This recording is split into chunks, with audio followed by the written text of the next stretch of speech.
Hello everyone. I hope you all have settled in.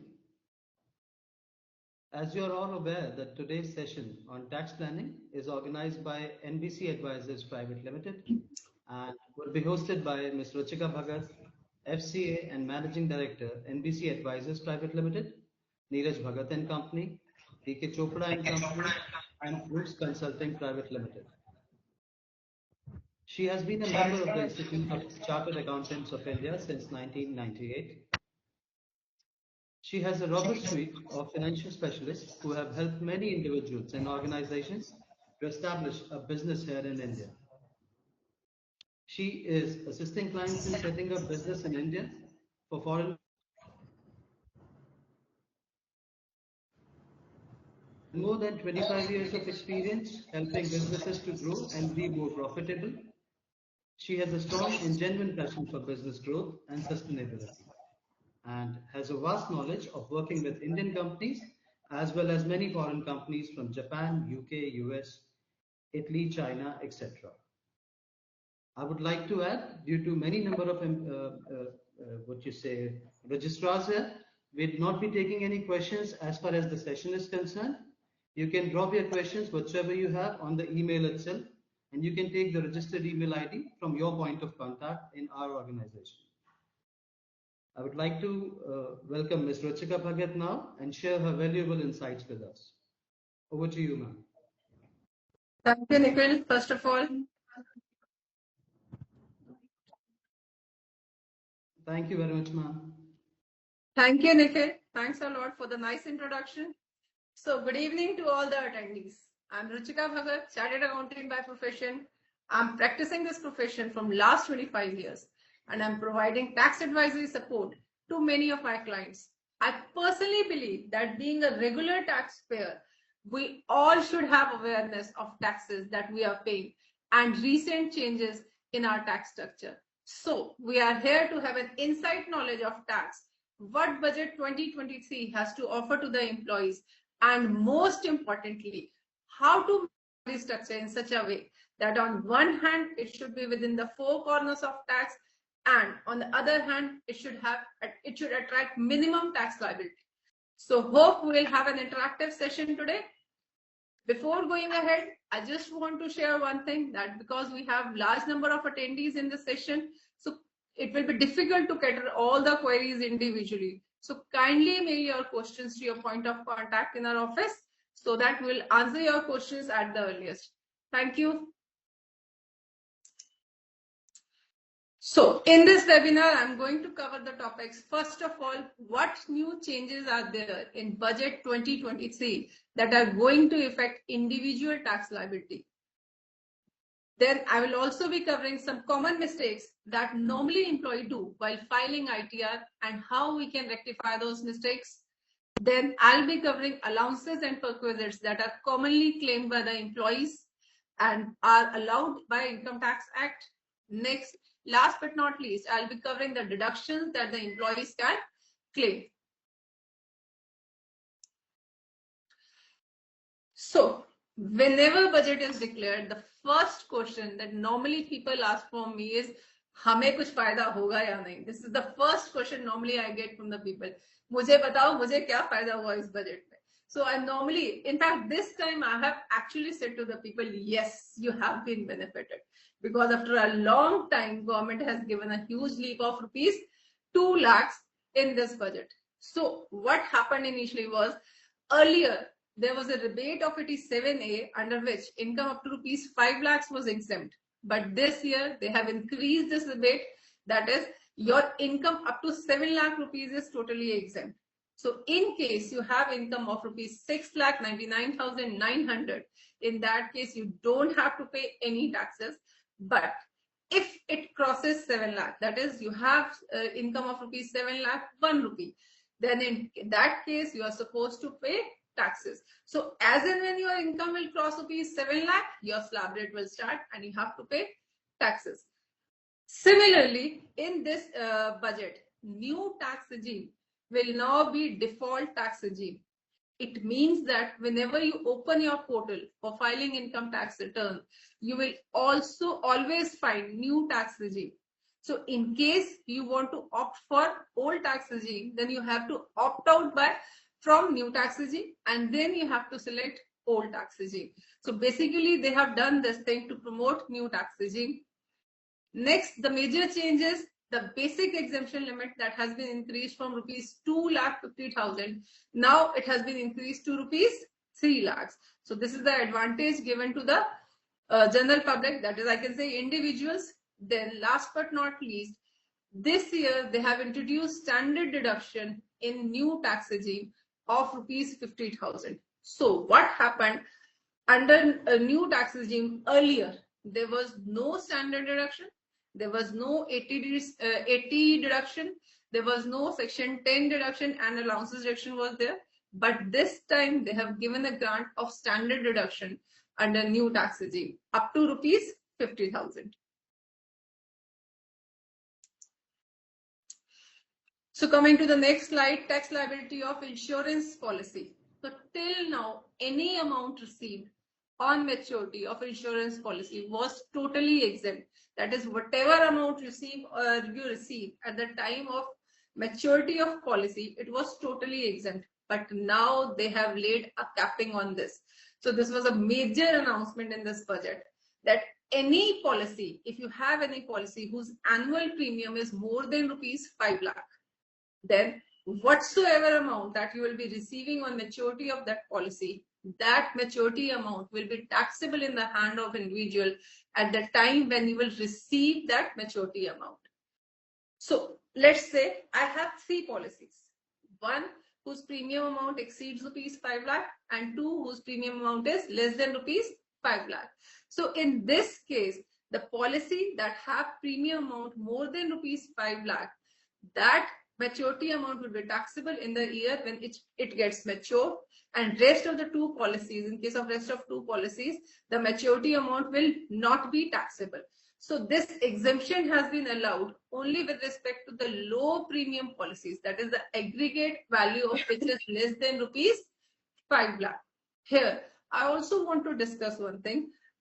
In case if the insurer expires and his legal hire receives the maturity amount, so any maturity amount received in the hands of legal hire is totally exempt. They don't have to pay any tax, even if the premium amount was more than rupees 5 lakh per annum.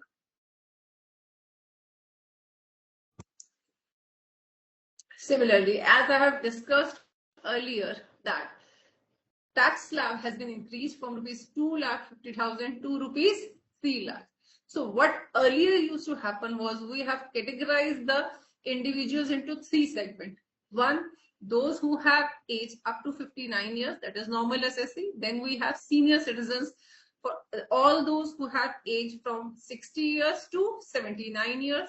And then we have super senior citizens, those who have age of 80 and above.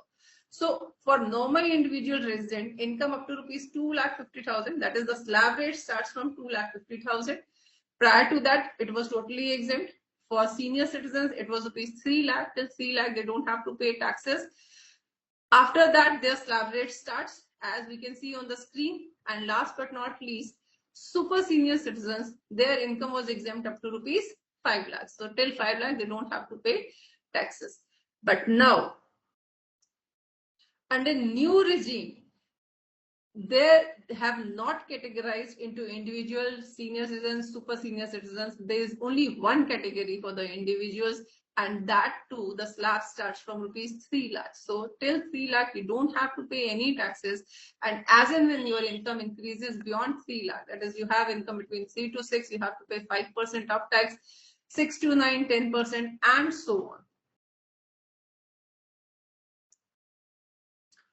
So this time benefit has also been provided to HNIs, that is taxation of HNIs. So HNIs are high net worth individuals.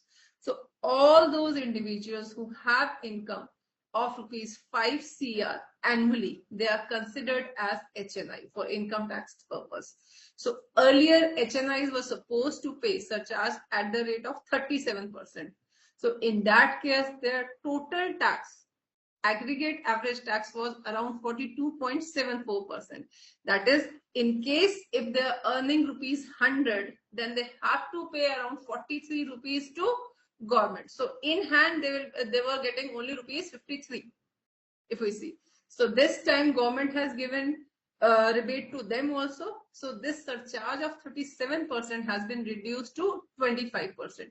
So now on an average, they will be paying taxes around 39%. But the education cess is same as it was earlier, that is 4%.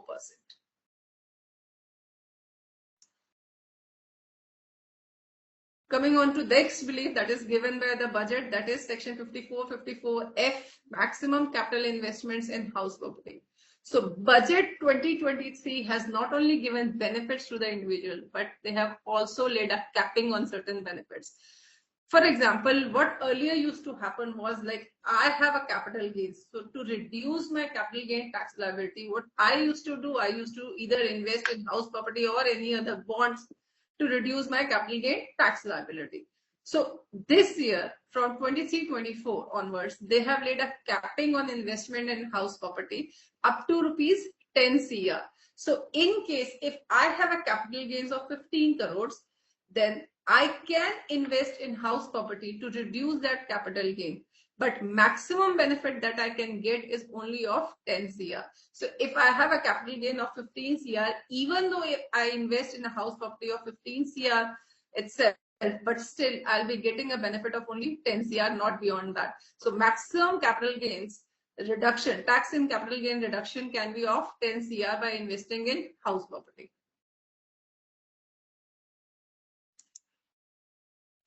Coming on to the next benefit, that is leave encashment. So this is a long awaited change, as leave encashment was last increased in 2002. So might be keeping this in mind, this time this exemption have been increased from rupees 3 lakhs to 25 lakhs for all non-government employees. So in case of non-government employee, your leave encashment from now onwards, that is 23-24 onwards, is exempt up to rupees 25 lakhs. What about government employees? So for government employees, earlier also it was exempt, and same way now also it is totally exempt for them. So this enhancement has been given only for non-government employees. So coming on to the next topic, that is what are some common mistakes while filing ITR. So what common mistake normally employee do while filing ITR? So I'm telling you, I'm sharing the practical problem at least which we are facing as a tax consultant. Normally, whenever employee come to us and they ask us to file return, so they give us salary trades, and when we extract 26 AS, we see there's a huge list of buying and selling of shares. So whenever we contradict them, what is this? There's a huge list of buying and selling of shares. So they normally say, पता नहीं mutual fund में invest किया था, कहां से capital gain हो गया, मुझे तो पता ही नहीं. So they simply deny that they have those capital gains or those buying and selling, they have taken this buying and selling. So kindly give a true and fair disclosure to your tax consultant. This is for your betterment. Ultimately, it will reduce the tax litigation for you only in future. So always, whenever you go to your tax consultant for filing of return, kindly give fair view of total income that you have earned during the entire year. Similarly, when you are claiming HRA, always quote PAN number of your landlord at the time of claiming this deduction. Similarly, also share the original rent receipt of landlord with your HR department. Next important thing is, whenever normally employees switch on a job, so what they do is they normally hide the income that they have earlier earned from the previous employee. So they think, normally think is they are going to get a standard deduction of 50,000 with each of the employer, which is totally wrong. So standard deduction of rupees 50,000 is available for the entire year. It is not available on employer to employer basis. So at the end, it might happen that you end up paying huge taxes at the end, because your new employer, he won't be able to deduct TDS from the salary of the previous employer. So kindly disclose all the income that you have earned from the previous employer to your new employer. And last but not least, don't make any last minute rush decisions with regard to your investments. Always be cautious while making investment decisions. So we have just discussed the problems that normally employee faces while filing the return. Now, how to avoid those problems? So when I say tax saving, it means tax planning. And tax planning cannot be done in a single day. You need to take out time from your busy schedule. You have to explore various options, and then keeping current as well as future inflation in mind, you have to choose the right investments. So it is not a hush-hush affair. You have to take time, and then you have to invest. Similarly, some people, they invest in the instruments solely with the objective of tax saving. So such investments are just for the short term. They may save your tax, but simultaneously they can be less productive also. So in the long run, they won't be very much beneficial to you. So always make prudent and informed choice. Then whenever you have any capital gains, normally what you do, you keep that money with you, and you think that you will be investing that money in some house property, or you will be investing that money in some bonds to reduce your tax liability. So there is always a limitation, a time span within which you can invest in bonds. There is a limitation of time when you can invest in house property. So in case, for example, let me take one example. In case you have sold one house property and you want to invest in house property again. So for investing in new house property, you can either invest 1 year before the date of sale or 2 years after. And in case you are constructing the property, then in that case, you need 3 years. So if in case till your filing of return, you have not invested in the house property, then you have to deposit that amount in capital gain account scheme. Again, I am repeating this. If in case you have any capital gains and you want to invest in some house property or bonds to reduce that capital gain tax liability, then you have to invest within time frame. In case if you have not invested till filing of return, then you have to deposit that capital gain account capital gain in capital gain account scheme before filing of return. Then only you will be able to reduce your capital gain tax liability. Similarly, when I'm talking about capital gains, there is also limit on spending in specific bonds or house property. As I have just discussed, in case of house property, you can invest up to 10 crores. Similarly, there are certain bonds where you can invest up to rupees 50 lakhs. So you need to have that knowledge, how much within how much time span you can invest and how much amount you can invest. Similarly, last but not least, diversity is most important in tax planning. So we should not keep all the eggs in one basket. We need to explore different options for investment.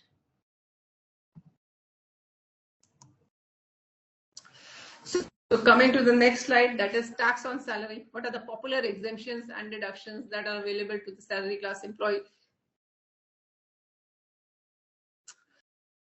To begin with, telephone and internet reimbursement. So if employer is providing any telephone and internet reimbursement, it is totally exempt to the extent it is used for official purpose, actual amount that is spent.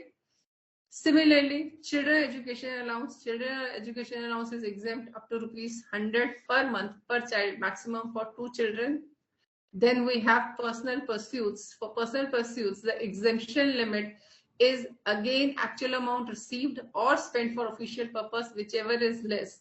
Here, personal pursuits means if your employer has taken any subscription for any magazine, newspaper, periodicals, or any material that is related to discharging your official obligations. So any such subscription taken by employer is exempt in the hands of employee. For example, you are an interior decorator and you have subscribed for the magazine Inside Outside magazine, let's say. So that subscription if it is paid by employer, is totally exempt in the hands of employees because you have taken that subscription for discharging the official duties. But being interior decorator, if you have subscribed for some sports magazine, let's say Motor Trend or Car and Drivers, if you have subscribed to those magazines and your employer is paying those subscriptions, then in that case, this subscription will be taxable in your hands. Similarly, gift vouchers, if your employer is providing you gift vouchers, then gift vouchers are exempt up to rupees 5,000 for the entire year. If employer is providing uniform allowance or attire allowance, then the same is again exempt to the extent of actual amount received or you have spent for the uniform, whichever is less. If you are investing in NPS, that is National Pension Schemes, investment maximum that you can do is up to 10% of basic pay and DA, and under NPS you get an additional deduction of rupees 50,000 under 80 CCD. So in total, for investing in NPS, you can get a deduction of rupees 2 lakh, that is 1,50,000 in 80C and 50,000 additional 80CCD. This I'll be discussing also in detail later on. Then your employer contributions. So whatsoever is your employer contributing towards your salary, provided it is up to 12% of the salary, then it is totally exempt. Similarly, we have reallocation allowance. So this is basically one-time allowance that is provided by employer whenever you are transferring from one state to another because of job. So the reallocation allowance is again exempt to the extent of actual amount received or you have actually spent for this transfer, whichever is less.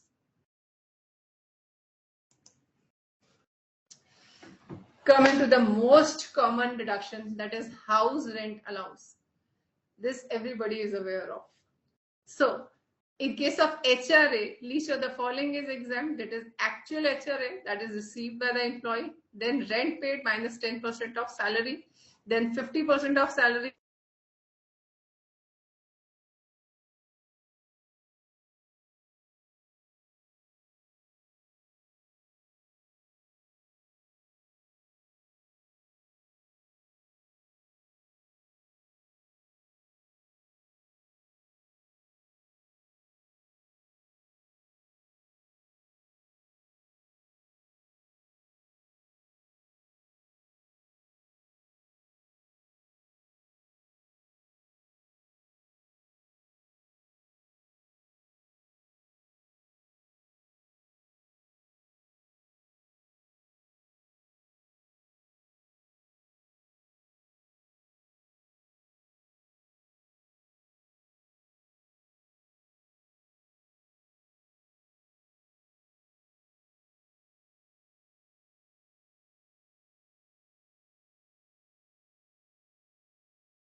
I hope I am audible to all.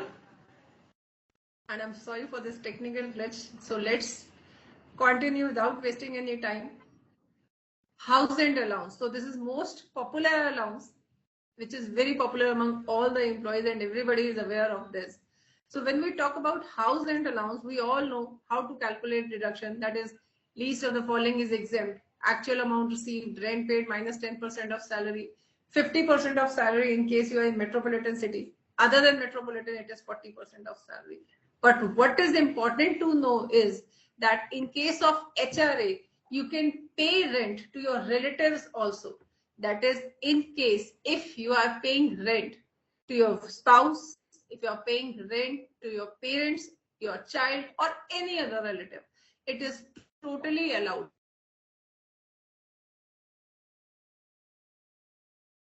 It should be paid through proper banking channels to justify that it is HRA, first of all. Second thing, that rent should be fair rental value. That is, it should be as per the market norms. Rent should not be very much inflated or it should not be very much deflated.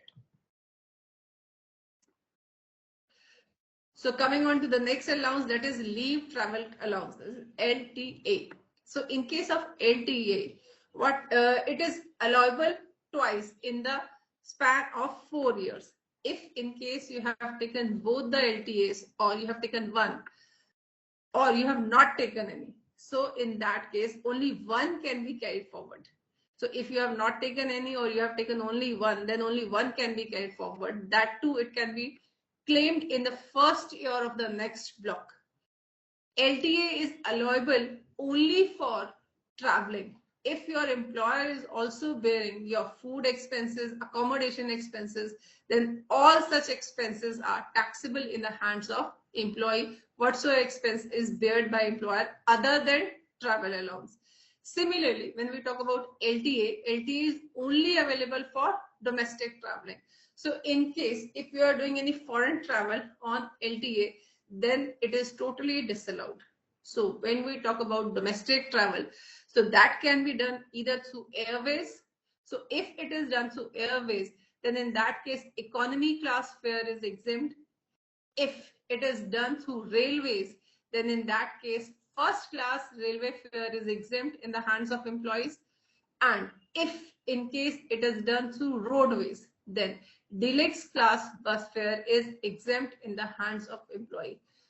All this exemption is available to the extent of shortest distance. So what is shortest distance? For example, if I have taken LTA and I want to go to Goa on this LTA from Delhi to Goa. So if in case I'm buying ticket first from Delhi to Jammu and then from Jammu to Goa. So in this case, the allowance that is exempt is ticket cost for Delhi to Goa, not from Delhi to Jammu and then Jammu from to Goa. So always the shortest route to the place of destination is exempt. So coming on to the perquisite part, first of all, perquisites in case of vehicles. So if your employer has provided you vehicle, it can be two-wheeler or it can be four-wheeler. So coming on to the two-wheeler first, if your employer has provided you two-wheeler vehicle and it is used wholly for official purpose, then in that case, it is fully exempt.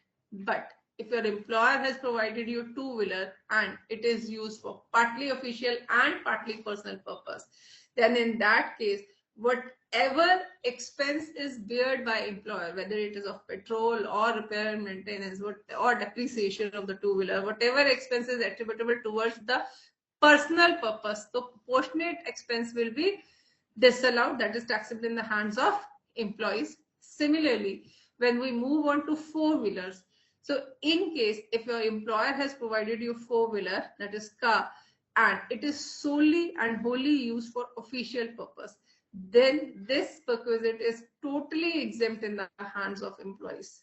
But if it is used by the employee, partly official, partly personal, and this vehicle has a capacity up to 1.6 liter engine capacity, then 1800 per month will be taxable in the hand of employees. If in case the engine capacity exceeds 1.6 liters, then 2400 per month will be taxable in the hands of employees. If in case chauffeur is also provided to the employee, then it is exempt up to rupees 900 per month. But I want to share one thing. If employee is using the vehicle, either two-wheeler or four-wheeler, if employee is using the vehicle wholly and exclusively for personal purpose, for official purpose, again I repeat, if employee is using vehicle, either two-wheeler or four-wheeler, wholly and solely for official purpose, then in that case it will be totally exempt. Employer has to provide a declaration to the employee that this vehicle was used for official purpose at the end of the year. But if this vehicle is used for partly official, partly personal purpose, then in that case, employer has to maintain log records. That is, he has to maintain the details of the journey that has taken place, the destination, the mileage, the amount of expenditure incurred. So each and every detail has to be maintained in logbook in that case. So coming on to the next perquisite, that is food coupons. So in case if employer has provided food coupons to the employee, then in that case, it is exempt up to rupees 50 per meal, maximum up to 2 meals per working day during office hours. For example, if you are working for 22 days in a month in office hours, then the exemption amount will be 22 into 2 for 2 meals into 50. That is the exemption limit. So in total, 26,400 will be exempt for the entire year.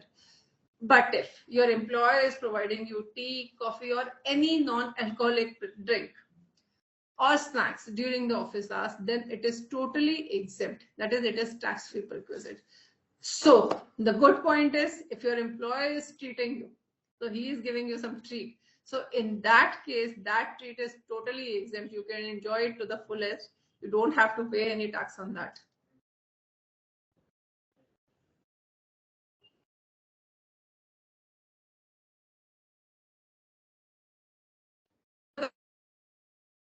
Any amount that is paid by employer for the education or training of the employee, provided such education and training is for discharging the official duties. So that is totally exempt in the hands of employees. This benefit is totally exempt in the hands of benefits.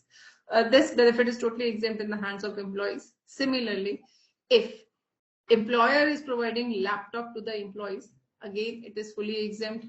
Mobile phone expenses of the employee beared by employer, again, it is fully exempt. Similarly, any medical emergency reimbursement. So any mishappening happen during office hours, any accident happens during office hours to the employee.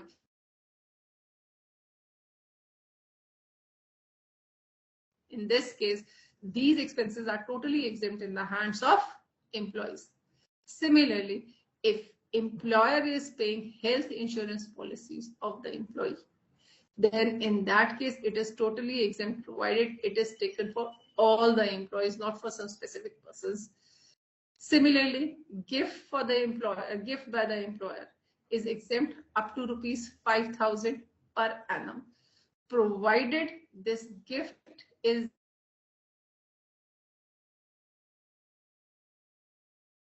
given you some gift, so check, then it is totally exempt. So what happens if your employer gives you rupees 5,000 in cash as a gift and 5,000 through check as a gift? So in this case, entire 10,000 will be taxable because exemption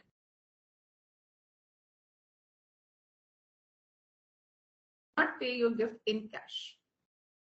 Similarly, this we have done before also, that car provided by employer to employee for official purpose, that is totally exempt. Accommodation in hotels. So if during the course of transfer of job, employee is staying in any hotel and this accommodation expenses is beared by employer, so till 15 days it is totally exempt. It is not taxable.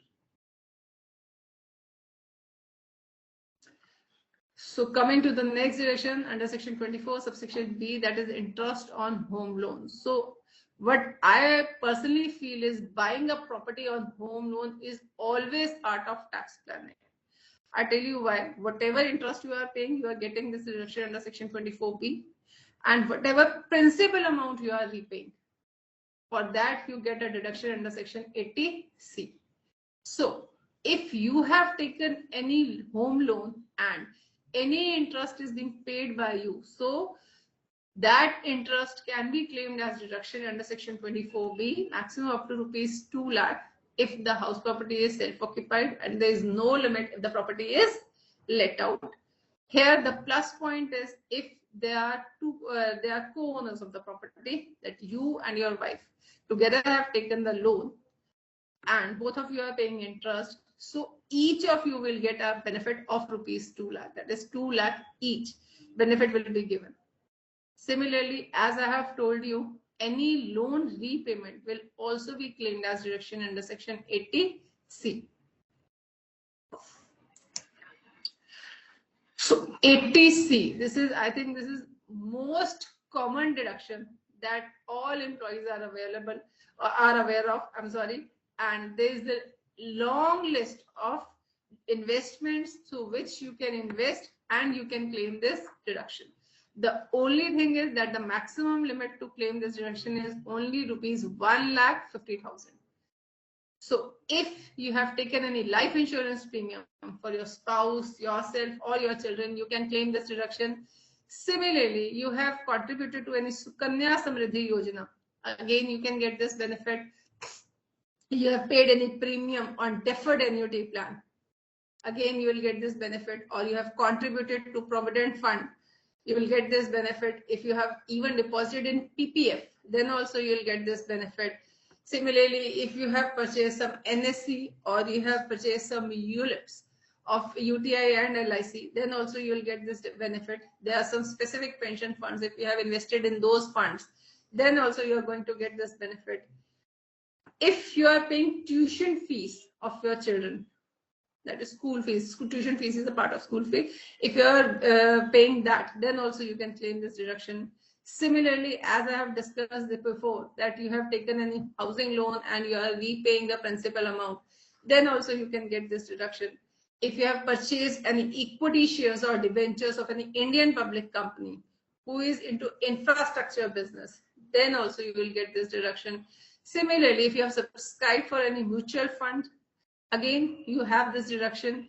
And last but not least, if you have any term deposit and term depositors for 5 years or more with any scheduled bank or any post office, then also you can claim this deduction. So there's a long list under section 80C where you can invest and claim the deduction. Coming on to the next section, that is 80CCD. We have just discussed that under section 80C, we can get a maximum benefit of rupees 1,50,000. So if you have also invested in NPS, then you will get an additional benefit of rupees 50,000. That is, in total, you can get a benefit of rupees 2 lakh. So if you have wholesale invested in NPS, you have not taken any other policy, any other investment, you have totally invested in NPS. So maximum deduction that you can claim in under NPS is of rupees 2 lakh, provided it should not exceed 10% of your basic pay and DA. So coming on to the next section, that is 80D, medical insurance premium. I think this section has gained popularity post-COVID because people have actually realized the value of life. So more and more people are opting this medical insurance premium. So if in case you have done medical insurance premium for yourself, your spouse, or your dependent children, then you are going to get this deduction up to rupees 25,000. Similarly, in addition to this, if you have also taken medical insurance premium for your parents, then you will get additional benefit of rupees 25,000. So in total, you can say you can get a maximum benefit of rupees 50,000 if you take medical insurance premium for yourself and your parents. Here, if your parents are senior citizens, then for them, this deduction limit is not 25,000, then you will get a maximum deduction of 50,000. So in total, you are going to get a benefit of rupees 75,000. So what if you are also senior citizen and your parents are also senior citizens? So in that case, individually, you will be getting rupees 50,000 each. So in total, maximum deduction that you can claim is of rupees 1 lakh. But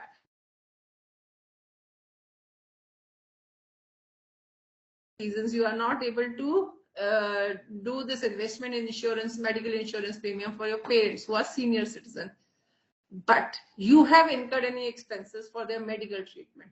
So if in case you have not done medical insurance premium, you have not taken any medical insurance policy for your parents who are senior citizen, but you are incurring medical expenses for your parents who are senior citizen, then also you can claim a deduction of rupees 50,000.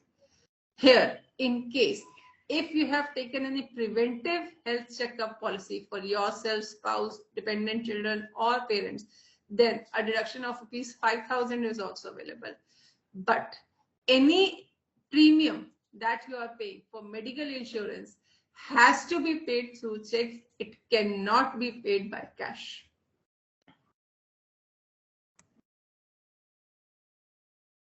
Coming on to next deduction, that is ATTTA and ATTTB. First we'll be taking ATTTA, that is interest income. So if you are a individual and have age till 59 years, that is you are not senior citizen, not super senior citizen, you are just a simple individual having age up to 59 years, and you are earning any interest income from saving account, then you can get a deduction of maximum 10,000 under this section, that is ATTTA. But if you are getting interest from FD, then that interest on FD is not covered under this section. Similarly, if you are senior citizen and you are earning any interest from saving account, from FD, from RD or senior citizen savings scheme, then this interest will be allowed as deduction maximum up to rupees 50,000 for senior citizens. But here, if any senior citizen is earning interest from a capital, from partnership firm or from association of persons, then this interest on capital is not covered under this section.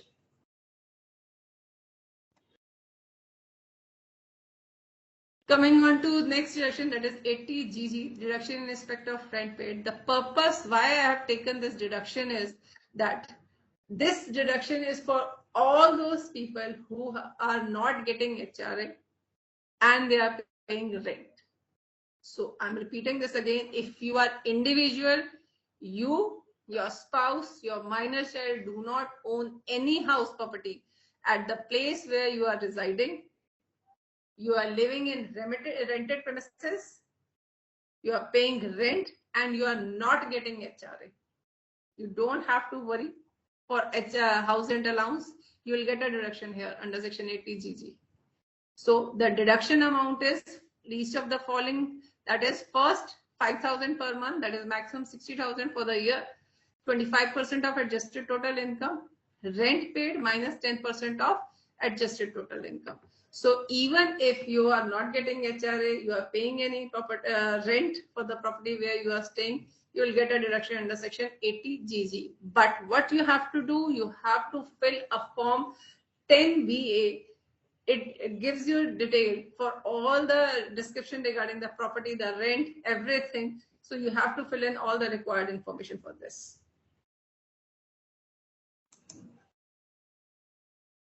Then we have next deduction, that is ATGGC. When we talk about ATGGC is a deduction that is allowed to encourage individuals to participate in democratic process and support political parties and candidates of their choice. So if you have made any contribution to any political party or electoral trust, so any contribution made to these persons, that is political party or electoral trust, you will get a deduction, that is 100% deduction you will get maximum to the extent of your taxable income. For example, if you have contributed rupees 10 lakh to some particular political party, but your taxable income is of rupees 7 lakh. So maximum deduction that you can get is of rupees 7 lakh only, not beyond that. But here you need to pay this contribution through bank account. You cannot pay in cash. If you are paying this contribution through cash, then deduction is not allowed. Similarly, we have one more deduction under section 80G. That is, if you are doing any donation to approved charitable institutions or recognized charitable institutions or funds or trust, then whatever donation you are paying, you will get a deduction on that. This deduction has been divided into 4 categories: 100% without qualifying amount, 100% with qualifying amount, 50% without qualifying amount, and 50% with qualifying amount. I cannot go into detail, but I'm just briefing you that there are basically 4 types of deductions that you get under section 80G depending upon the donation, in which particular fund you have made that donation. Depending on that, you get this deduction. Here again, you have to pay the donation through check only. If in case you are paying through cash, then this deduction is not available. So you have to pay through check. So coming to the next deduction, that is 80E, deduction in respect of interest on loan taken for higher education. So if in case you as an individual has taken any loan for the higher education of yourself, your spouse, your children, or any student for whom you are legal guardian, and you are paying interest on that loan, education loan, then whatever interest is paid on that education loan is allowed as deduction from the year in which the repayment of loan, the first year from which the repayment of loan start, till 8 years. So there is no capping on amount of interest paid. Whatsoever interest you are paying, entire interest will be claimed as deduction. Here the point is that if you have taken this loan from any friend, you have taken any personal loans from your friend for education, though being for education only, you have taken any loan and you are paying interest also to your friend, but still you cannot claim deduction under section 80E on the interest that you have paid to your friend. So in this case, in case you want to claim this deduction, then you have to pay this interest.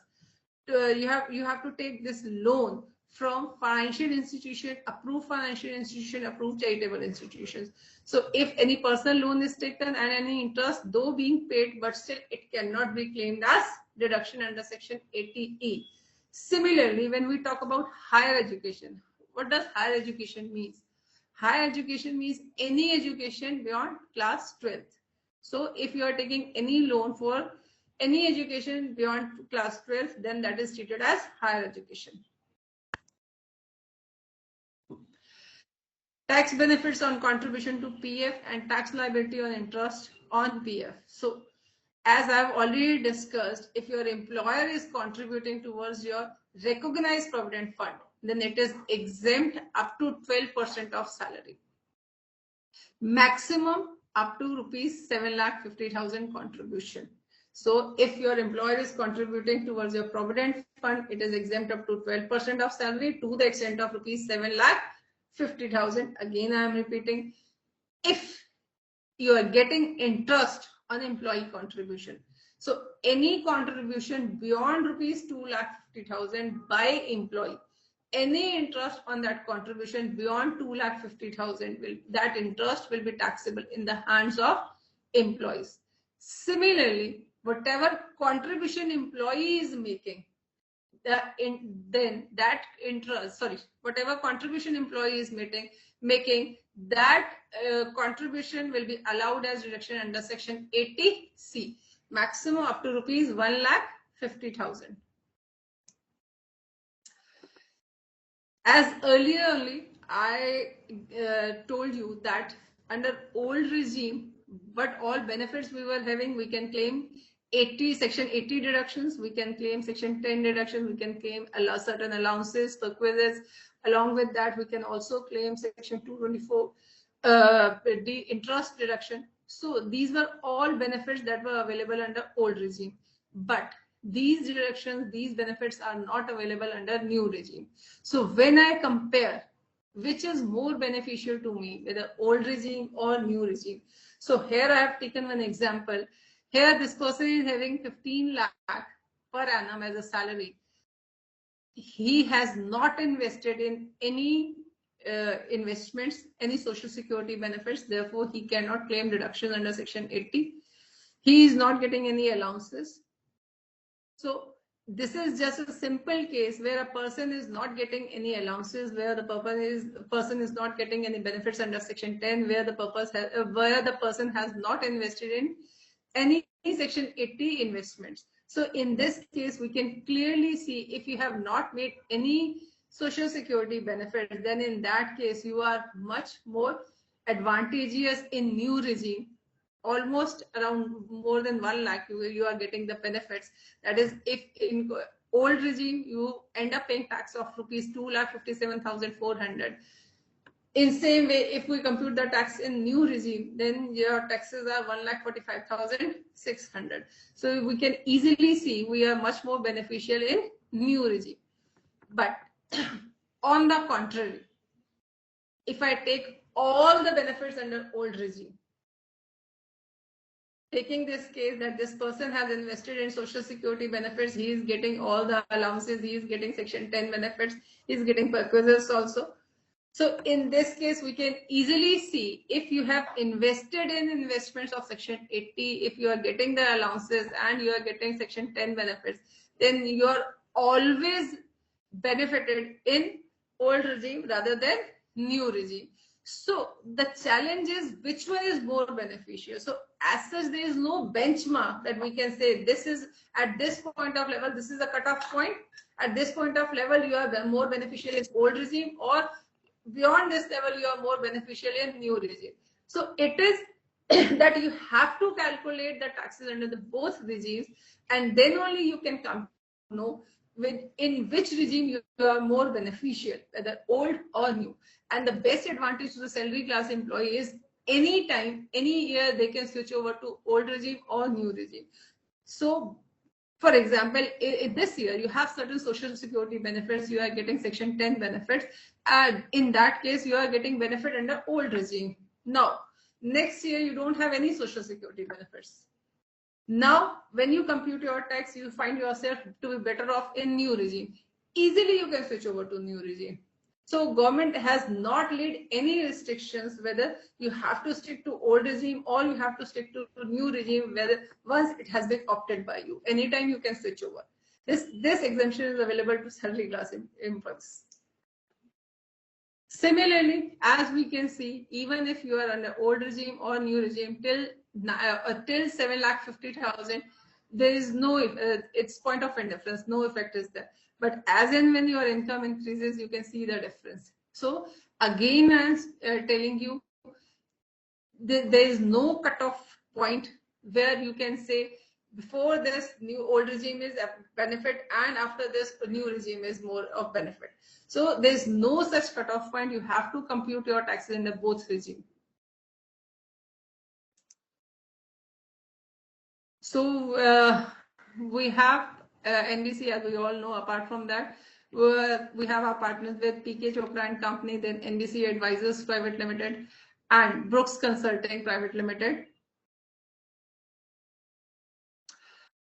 Hoping that all of you find this webinar to be informative.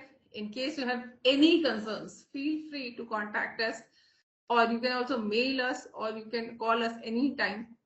You can raise your questions or queries to us. Thank you.